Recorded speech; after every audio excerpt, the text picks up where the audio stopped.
തീർച്ചയായും +2 കഴിഞ്ഞിട്ട് graduation level എന്ന് പറയുന്നത് ആ കുട്ടിയുടെ ഒരു വളർച്ചയുടെ, അതായത് ഒരു അക്കാഡമിക്കൽ മാത്രമല്ല, അവർക്ക് പുറം ലോകവുമായിട്ടുള്ള പരിചയമാണ് അവർക്ക് വേണ്ടത്. അത്തരത്തിൽ നോക്കുകയാണെങ്കിൽ ഡെഫിനറ്റ്ലി നമുക്ക് ഗ്രാജുവേഷൻ പുറത്തു പോകുന്നത് തന്നെയാണ് വളരെ നല്ലത്. ഇവർക്ക് അവിടെ ഒരു മിക്സഡ് കൾച്ചർ എന്നുള്ള ഒരു സംഭവം ഇവർക്ക് അനുഭവപ്പെടാൻ പറ്റും.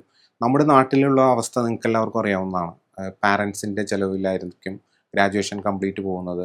ഈ ഒരു സമൂഹത്തിൽ നിന്ന് വരുന്ന ഒരു ഗ്രാജുവേഷൻ ലെവലിലുള്ള ഒരു കുട്ടിയും ഒരു നമ്മൾ അബ്രോഡ് കൺട്രീസ്, അതായത് യൂറോപ്യൻ കൺട്രീസ് ആവട്ടെ, നോൺ യൂറോപ്യൻ കൺട്രീസ് ആവട്ടെ, ഇവിടെ നിന്ന് വരുന്ന ഒരു ഗ്രാജുവേഷൻ കഴിഞ്ഞ കുട്ടികളും കമ്പയർ ചെയ്യുകയാണെങ്കിൽ ഡെഫിനറ്റ്ലി ലൈഫിൽ കൂടുതൽ കാര്യങ്ങൾ പഠിക്കാൻ കഴിയുന്നത് അബ്രോഡ് സ്റ്റഡീസിൽ പോയി പഠിക്കുന്ന കുട്ടികൾക്ക് തന്നെയാണ്.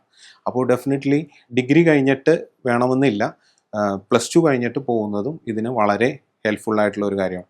ഇതിൽ ഏറ്റവും കൂടുതൽ പ്രശ്നം എന്താണെന്ന് വെച്ച് കഴിഞ്ഞാൽ പാരൻസിൻ്റെ ഒരു വറിയാണ്. പുറത്ത് പോയി കഴിഞ്ഞാൽ ഈ കുട്ടി എങ്ങനെ അവിടെ പിടിച്ചു കയറും, പാർട്ട് ടൈം ജോബുകൾ എങ്ങനെ കണ്ടെത്തും. നമ്മളെല്ലാവരും മനസ്സിലാക്കേണ്ട ഒരു കാര്യം, ഇത് ഇന്ത്യ അല്ല, പുറത്തുള്ളൊരു വേൾഡാണ്. അവിടെ എല്ലാ കുട്ടികളും ഇങ്ങനെയാണ്. അവർ 18 വയസ്സ് കഴിഞ്ഞാൽ പാരൻസിനെ ആശ്രയിക്കാതെ സ്വന്തം കാലിൽ നിന്നുകൊണ്ട് തന്നെയാണ് അവർ പഠിക്കുന്നത്. അപ്പോൾ അത്തരം ഒരു ഓപ്പർച്യൂണിറ്റി നമ്മളുടെ കുട്ടികൾക്കും കിട്ടുക എന്നുള്ളത് ഒരു ചെറിയ കാര്യമല്ല. അപ്പോൾ അതുകൊണ്ട് തന്നെ +2 കഴിഞ്ഞിട്ട് പോകുന്നത് നല്ലതാണോ എന്ന് ചോദിച്ചു കഴിഞ്ഞാൽ ഡെഫിനറ്റ്ലി ഞാൻ പറയും അത് നല്ലത് തന്നെയാണ്.